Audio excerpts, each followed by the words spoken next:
Bueno, qué lindo estar acá. Para los que recién están arrancando, seguramente desde casa se están preparando el mate, el café.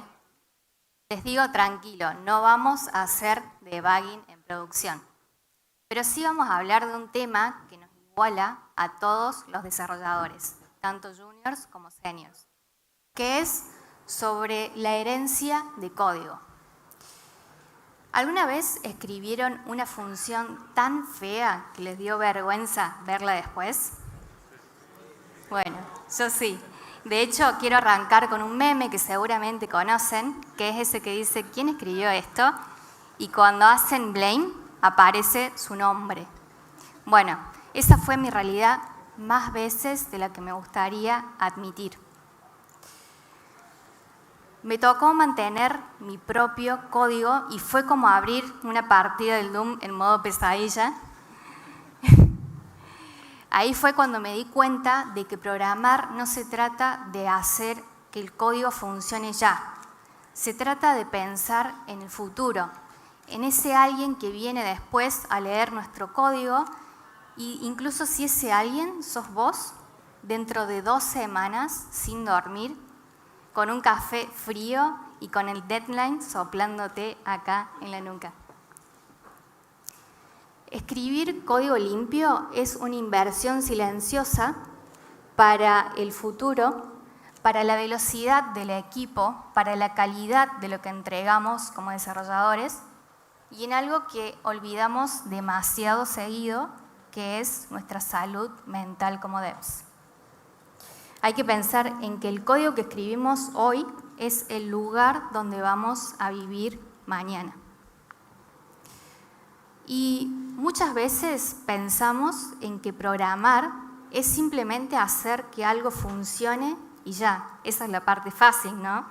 Pero el verdadero desafío está cuando tenemos que mantener el código, escalarlo, adaptarlos a las nuevas funcionalidades, requerimientos. Y ahí, ¿qué es el código limpio? No es simplemente que se vea bonito en el editor, es legibilidad, es claridad, es tratar de que el diseño de nuestro código sea tan claro que cualquier persona que lo vea pueda entenderlo, se pueda escalar y adaptar a los nuevos requerimientos. Entonces ahí viene una palabra clave, oro, que es la sostenibilidad en el código. En el área de desarrollo significa la capacidad de que tu código pueda cambiar, de evolucionar sin arrastrar esos bugs fantasma y la capacidad de que pueda adecuarse al producto sin que se rompa. Ahí para un código sostenible tenemos 3 pilares fundamentales. Uno es la baja complejidad, que mientras más claro sea nuestro código, más fácil va a ser mantenerlo. Por ejemplo, podemos resolver un problema con 20 líneas de código o con un algoritmo que parece una tesis de doctorado. El primero lo vas a entender, lo va a entender tu equipo, y el segundo solamente lo vas a entender vos a las 3 de la mañana y con suerte.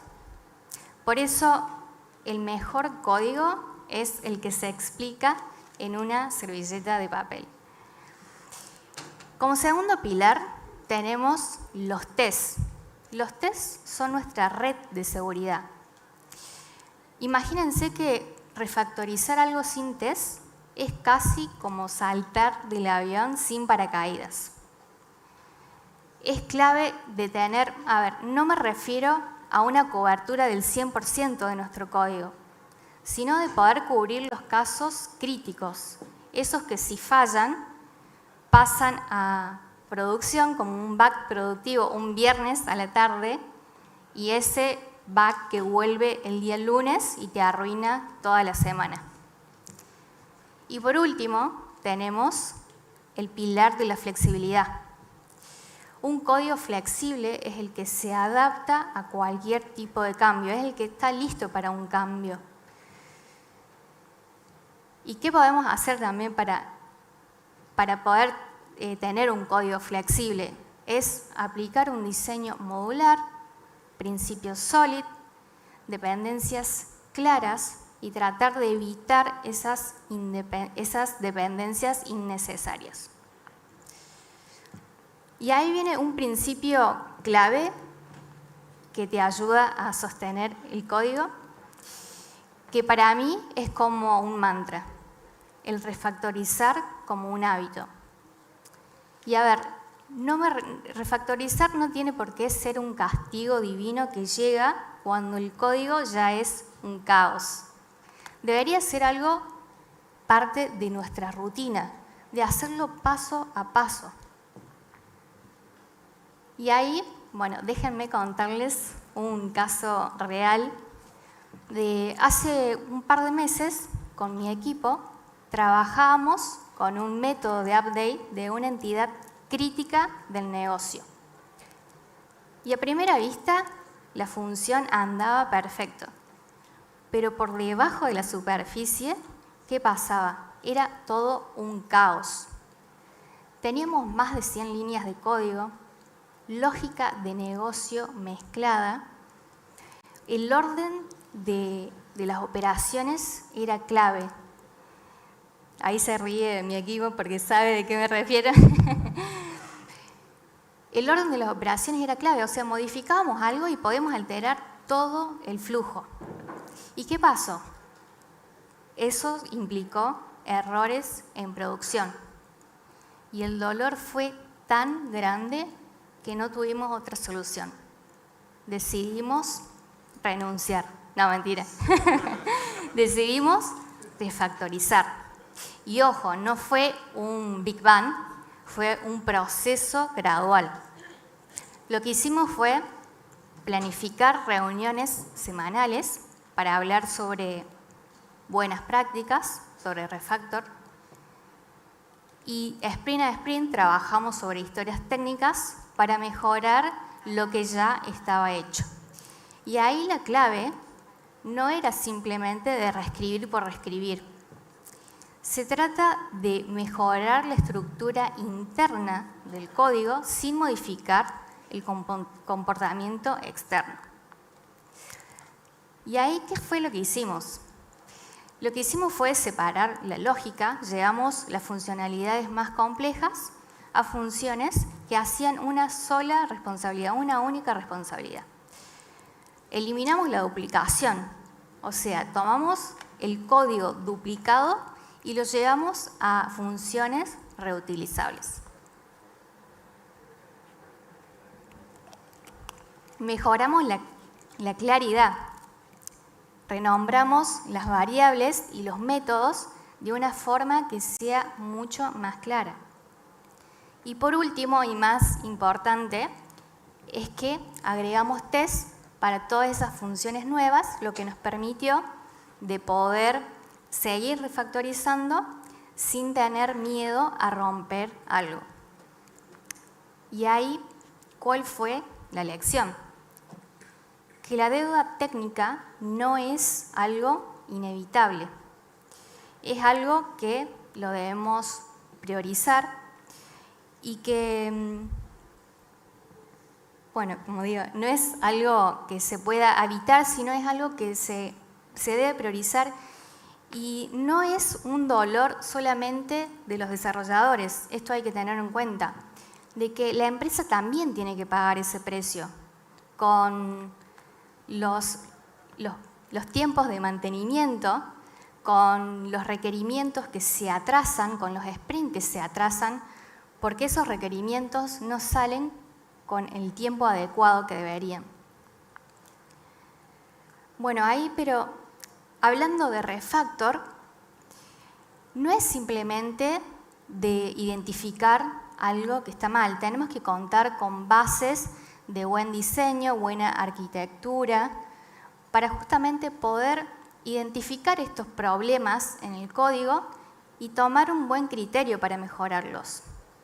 Y ahí les voy a nombrar un par de ejemplos de mal código y si alguna vez lo vieron en su repositorio, o en el de alguno de su equipo, simplemente les voy a pedir que levanten la mano. ¿Alguna vez vieron una función que recibía 5, 10, 15 parámetros? ¿Sí, no? ¿Vieron el mismo bloque de código repetido en más de un lugar o peor, en más de una clase? ¿Sí, no? Y algo que para mí lo veo bastante seguido, las funciones que parecen como un scroll infinito, que tienen como 200 líneas de código. Bueno, tranquilos. Si levantaron la mano más de una vez, no están solos. Y lo que acabamos de hacer es identificar los olores del código, los code smell. Y ahí lo que vamos a hacer es ver algunos ejemplos de code smell y aplicar refactors para poder mejorarlos. Vamos con el ejemplo número 1, código duplicado. ¿Y por qué es un problema? Hacer copy-paste es algo rápido, pero el tema es cuando tenemos una misma lógica de código en más de un bloque, si necesitamos modificar uno de esos bloques, nos tenemos que acordar de modificarlos en todos los lugares donde tenemos, porque si no, vamos a tener un bug en producción. Y ahí el refactor recomendado sería de extraer ese código duplicado y llevarlo a una función reutilizable. Acá, por ejemplo, podemos tener una validación. Imagínense que esta validación está en más de una función. Y después de aplicar el refactor, lo que podemos hacer es llevarlo a una función, que esto nos va a permitir reutilizarlo. Si tenemos el mismo código repetido en diferentes clases, podemos aplicar herencia también. Ejemplo número 2, nombres poco claros. ¿Y por qué es un problema? Porque te hacen leer todo el cuerpo de la función antes de entender qué es lo que hace. Y esto lo que genera es confusión y pérdida de tiempo para el equipo. Ahí lo que tenemos que hacer es tratar de que el nombre de las funciones de las variables sean autoexplicativos. Así de sencillo.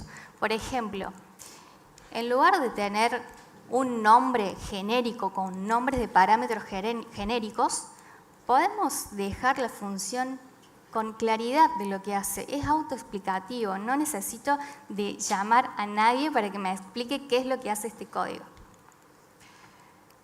Y ahí, con respecto a los nombres, tenemos dos patrones que se complementan. Uno son las convenciones de nombres, que es simplemente ponerse de acuerdo con el equipo en cómo vamos a nombrar, en las formas de nombrar. Esto hace que no nos volvamos locos después a la hora de sentarnos a leer un código. Y como segundo patrón, tenemos los nombres de dominio. Por ejemplo, si tenemos un e-commerce, en lugar de llamar a una función de manera genérica process data, usemos lo que realmente hace, confirmar pedido. Esto es lo que tenemos que tratar de hacer, es alinearnos con el lenguaje del negocio, porque esto nos va a permitir que sea mucho más claro y más extensible también. Ejemplo número 3, listas que tienen, funciones que tienen 5, 8, 10 parámetros. El problema es que cuesta entenderlo, cuesta memorizarlo y cuesta también extenderlo. Puede llevarnos a errores al momento de llamar esa función. Nos podemos olvidar del orden, podemos pasar parámetros nulos y a la hora de tener que agregar un parámetro más, se hace más complejo. Entonces, ahí podemos tener un ejemplo de, en lugar de pasar varios parámetros, podemos simplemente agruparlos en un objeto o una clase que represente una entidad del dominio. Y por último, tenemos una función que, como ya les dije, es clásica. Funciones con 200 líneas de código que probablemente mezclen responsabilidades de negocio.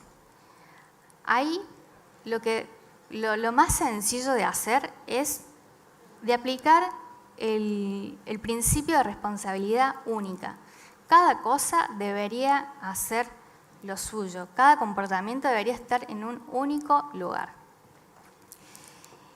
Y ahí me gustaría que analicemos juntos una función, un ejemplo de un código donde tiene varios de estos olores del código, y me gustaría que mencionen, que puedan nombrar qué es lo que ven de raro en esta función.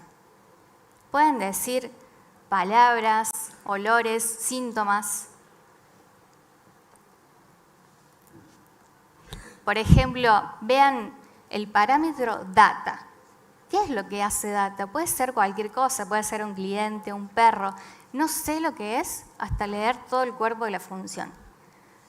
A su vez, esta función hace varias cosas. Primero valida, después calcula, después notifica. Debería tener todo ordenado y separado. Ahora veamos cómo queda la función aplicando refactors simples. Ahora la función de procesar venta simplemente se lee como validar un cliente, guardar la venta, enviar una notificación. Pasamos de un código que parecía un caos a un terreno firme. Y ahora les pregunto a ustedes, ¿qué es lo que prefieren heredar? ¿Un código como el monstruo de procesar venta o este que se lee claro? Porque ahí está la clave de lo que realmente es el código limpio. Bueno, ¿qué ganamos con esto? Responsabilidades únicas, legibilidad y mejoramos también la testabilidad. Y ahora, bueno, hablamos de los principios de cómo detectar los code smell, el refactor, pero ¿qué pasa cuando la presión de entregar algo es para allá? Ahí es cuando entra el dilema del perfeccionismo. ¿Y qué pasa? Yo les confieso algo, que tengo un problema con esto, y es que tiendo a querer de que mi código siempre esté limpio y perfecto. Pero eso puede llegar a ser una trampa, tener ese pensamiento, justamente cuando la presión de entregar algo es alto. Ahí hay que tener en cuenta la diferencia, que refactorizar algo es una mejora continua, es un proceso que se tiene que hacer paso a paso. Y acá la clave es tener buenos tests que nos permitan atacar un bug puntual y dejar el refactor para las siguientes semanas, para las siguientes sprint, sin que nos volvamos locos. Bueno, ahora no estamos solos, tenemos muchas herramientas, muchos linters que nos ayudan a identificar estos olores del código de manera automática. Contamos con la inteligencia artificial como una gran aliada que te permiten identificar refactors mucho más sencillo que un core review humano. Pero ojo, o sea, es todo muy lindo, suena muy lindo, pero no reemplaza el criterio de los como desarrolladores.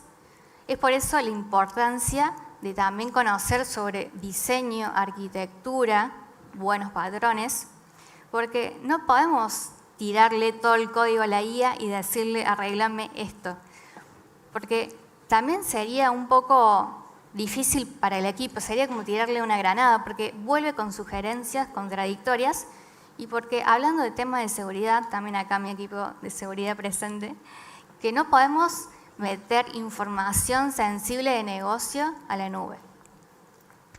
Entonces ahí hay que tratar de encontrar un equilibrio entre lo que es la calidad técnica y la realidad del negocio.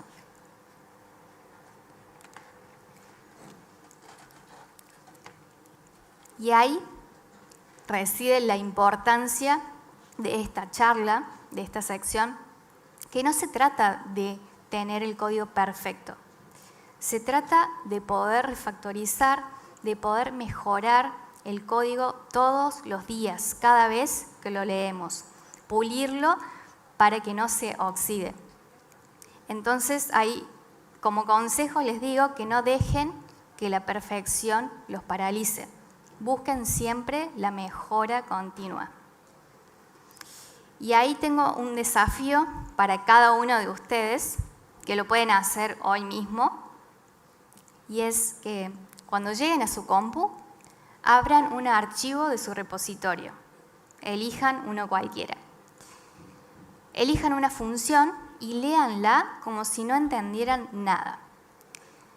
Si les lleva más de 10 segundos leer, entender esa función, les pido que la mejoren. Y no para que sea perfecta, sino para que sea más clara. Porque a la hora de escribir código, les pido que piensen en el futuro. ¿Esto es realmente lo que quiero heredar? Porque escribir buen código no es ser brillante, es ser buena gente. Con la próxima persona que lo lea, incluso si esa persona sos vos. Porque para mí eso es el verdadero arte de escribir código que no duela mantener.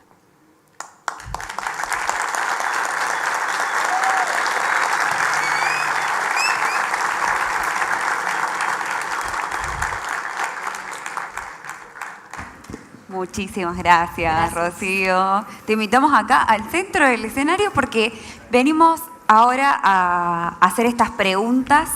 Si te animás, a preguntas del público.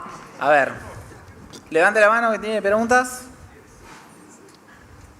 Uy, yo digo levante la mano. No a ver, ¿alguien con alguna pregunta? Allá, ya tenemos una, atrás. ya tenemos otra.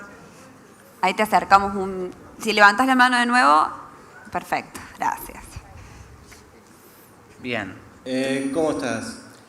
Hablando de, por ejemplo, el refactor que hicieron, que diste el ejemplo personal, Sí. ¿Cómo se maneja, por ejemplo, cuando no tiene test de entrada la función? Porque muchas veces es como contraintuitivo, tipo como para refactorizar necesitas test, y cuando querés hacer los test te das cuenta que querés refactorizar y entras en un bucle ahí que ¿cómo recomendás que se puede manejar?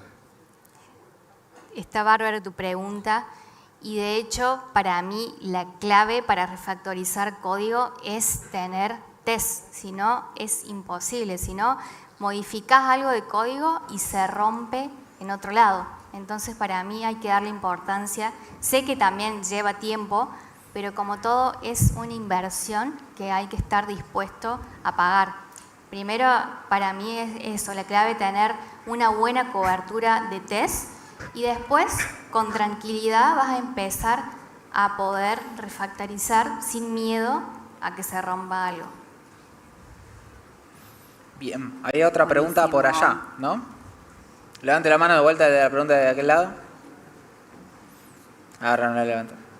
Si no, mientras tanto yo tengo una pregunta que llegó por detrás de cámara, quien te viene escuchando ahí, Hernán, muy atentamente, uno de nuestros compañeros, y me dice, Rocío, sabemos que el código limpio es rentable, pero a veces los dueños de las organizaciones o los jefes de las organizaciones por ahí quizá no lo ven como una prioridad. ¿Qué mensaje les darías a estas empresas, a estas organizaciones que te escuchan? Porque está buenísimo el mensaje para los desarrolladores, pero también está bueno como el llamado de atención a las organizaciones de que hay que darle tiempo a esto. Claro, tal cual. Bueno, ahí también hay que buscar un equilibrio, porque es normal que los tiempos nos apuren, que necesitemos entregar un producto ya, pero hay que pensar también en el costo de mantenimiento, porque Exacto. Justamente no es solamente un costo para los desarrolladores el tener que mantener código,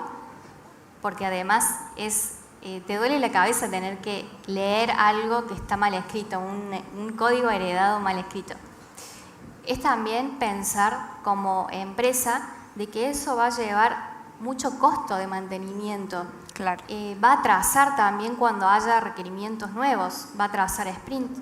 Entonces creo que hay que tener ese equilibrio entre, bueno, podemos invertir en tiempo de refactor, como, bueno, también vamos a dejar de que esa deuda técnica se acumule. Pero me parece que la clave es de hacerlo como un hábito, un refactor, invertir tiempo mínimo de ir puliendo el código cada vez que podamos. Claro, y demostrar también el impacto positivo de hacerlo con resultados, que eso también le puede terminar de convencer a la persona que está en la toma de decisiones. ¿Hay alguna otra pregunta? Mientras tanto, allá, al fondo. Buenas, ¿cómo estás? Excelente la presentación y te quería hacer una consulta. Sí. Teniendo en cuenta que la programación es un lenguaje más, como el español o el inglés, ¿crees que es oportuno tener una buena dicción o un amplio vocablo? Bueno, como técnico, te digo que muchas veces yo he tratado de explicar a mi equipo como si me entendieran. Es un desafío para mí el poder también explicar, el poder comunicarte bien, así que sí, para mí es importante que mejores esa área. No es esencial quizás en el puesto en el que trabajamos nosotros, pero sí destacamos esto, la importancia de la comunicación entre el equipo y poder transmitir, explicar el código también. Así que sí, quizás es algo que te recomiendo que lo trabajes. Bien. ¿Alguna otra pregunta? Allá. Hola, ¿cómo va? Estaba enganchada con la anterior más o menos, porque lo noté también en las imágenes que pasaron. Nombres en inglés, nombres en español de las funciones. Suele el español generar nombres muy largos. ¿Es más recomendable en inglés para todo el equipo ponerse de acuerdo en un idioma único para todos los nombres? ¿Y se suele ir al inglés o no? Sí, tal cual. Es totalmente cierto eso, que por lo general son las convenciones de nombres que tenemos con el equipo. Pero sí, me parece clave que usemos el inglés, porque es mucho más corto para nombrar las variables, las funciones, sino es como vos decís, termina siendo un nombre larguísimo simplemente por estar en español. Variables con ñ y con acento. Sí, tal cual, no, imposible. ¿Alguna otra pregunta? Allá tenemos una y allá hay otra. Buenas, hola, ¿qué tal? Buenas. Quería preguntar sobre cómo ves a la IA acelerando los ciclos de refactoring. ¿Lo ves positivo o lo ves que solamente genera más entropía? Bueno, ahí también hay que hacer un balance, porque no le podemos tirar todo el código y que la IA conozca también el contexto del negocio. Entonces sí, nos podemos ayudar en ciertas funciones para decir, bueno, mira, esta función que yo veo que tiene muchas líneas de código, que veo que tiene muchos if condicionales anidados, le podemos decir a la IA, bueno, refactorízame, ayúdame a refactorizar esto. Y sí, bárbaro, te lo va a hacer, te va a ayudar, te va incluso a tratar después de que vos aprendas, a la hora que veas un síntoma de mal código, te va a ayudar a eso, a que lo aprendas de manera más fácil a identificar. Pero sí, siempre tener en cuenta eso, que la IA no te va a solucionar todo, y aparte porque te devuelve quizás muchas sugerencias que no son acorde a lo que realmente vos necesitabas. No es simplemente refactorizar, escribir por escribir. Hay que tener en cuenta de lo que realmente nos ayuda a mejorar la claridad de nuestro código. Bien. ¿Teníamos otra pregunta por allá? ¿Era? Sí. No, por allá. Ahí va. Bueno, yo quería saber cuál considerás vos que es como la parte más difícil de todo este proceso de refactorizar y también como cuál sería la mejor parte para empezar para alguien que no suele hacer esto con el código. Bien, la parte más difícil es empezar, es invertir tiempo del equipo en eso, porque justamente como la pregunta es que ¿cómo hacemos para poder dedicar tiempo si en realidad el negocio o la empresa nos pide que nos apuremos en entregar algo? Entonces ahí quizás la parte más difícil es decir, de ponerte de acuerdo con tu equipo. Para mí eso está bueno, que es algo que hicimos con la empresa en donde trabajo, que es planificar reuniones semanales. Ahí podemos discutir sobre Refactor, sobre buenas prácticas y vamos viendo sprint a sprint qué es lo que podemos ir mejorando. Así que básicamente es eso, arrancar. Bien. Buenísimo. Tenemos también en el chat, mientras va llegando el micrófono, tenemos en el chat preguntas. Te digo que están llegando un montón de preguntas, pero Bueno, vamos con alguna. Sí. Esta me gustó. Código que funciona no se toca es una premisa, pero cuando el código no es tuyo y no hay documentación, ¿qué hacemos? ¿Ensayo y error? Sí, eso también es un problema, el tema de la documentación, que realmente nos cuesta a todos hacerlo. Bueno, esto sí también nos podemos ayudar con la IA, pero también implica de que conozca mucho de negocio. Pero si podemos automatizar ese proceso para que le pasemos, le expliquemos, por ejemplo, qué es lo que hace una función, nos va a permitir documentarlo de manera más fácil, pero también es algo que tenemos que tener clave, porque si llegamos a un método que es puramente lógica de negocio, y vamos a necesitar de respaldarnos en una buena documentación. Total. Ahora sí, llegó ahí. Hola. Sí, me sentí súper identificado en toda la presentación, al punto que estoy mudándome hacia QA, porque ya directamente me agarré demasiados ataques de caspa leyendo código, ofreciendo mejoras de que hay que refactorizar y siempre está, necesitamos esto para ayer. Entiendo la necesidad de de que haya visibilidad hacia el stakeholder, que vea las cosas corriendo, porque muchas veces de eso depende que haya presupuesto para continuar. Claro. Directamente como desarrollador siempre están los smells y todo lo demás, la verdad no puedo trabajar y me quiero volcar hacia hacer QA. ¿Qué consejo me das a alguien que justamente se preocupa por la calidad, se preocupa por esto y que justamente lo quiero hacer de esto es pegar el salto? Bueno, buena pregunta también. Y es que, bueno, ahí como recomendación, vos ya pasaste entonces del puesto de programador, entonces bueno, ahora te va a ser más sencillo quizás de ver de poder detectar esa calidad de código y poder estar ahí para cubrir justamente ese error clave. Pero bueno, mi consejo es básicamente, además de todo esto, es de tener una buena base de diseño, de arquitectura, de patrones de diseño, para poder ser crítico también a la hora de decir, bueno, este código es limpio o no. Bien. ¿Hay alguna pregunta más? Tenemos un minutito. Última pregunta. Hola, ¿cómo estás? Una consulta, esto tiene que ver con la deuda técnica, ¿no? Esta deuda que muchas veces por ahí nos las hace tomar, el negocio nos hace tomar la deuda técnica y nosotros, los ingenieros, somos los que las tenemos que pagar, ¿no? ¿Cómo haces para aliviar con el negocio o negociar para que esa deuda la paguemos entre los dos, digamos, y no tengamos que terminar sufriendo nosotros las consecuencias de ese pago? Claro, sí. Es justamente lo que comentamos, de poder demostrar también a la empresa de que esto de dejar acumular la deuda técnica después puede ser un costo doble el mantenerlo. Así que es básicamente quizás hacerlo de tomar refactors simples todos los días, de hacerlo pasito a pasito, para justamente que los tiempos no te presionen ni que los releases se atrasen porque estás aplicando refactor. Es hacer un equilibrio entre eso.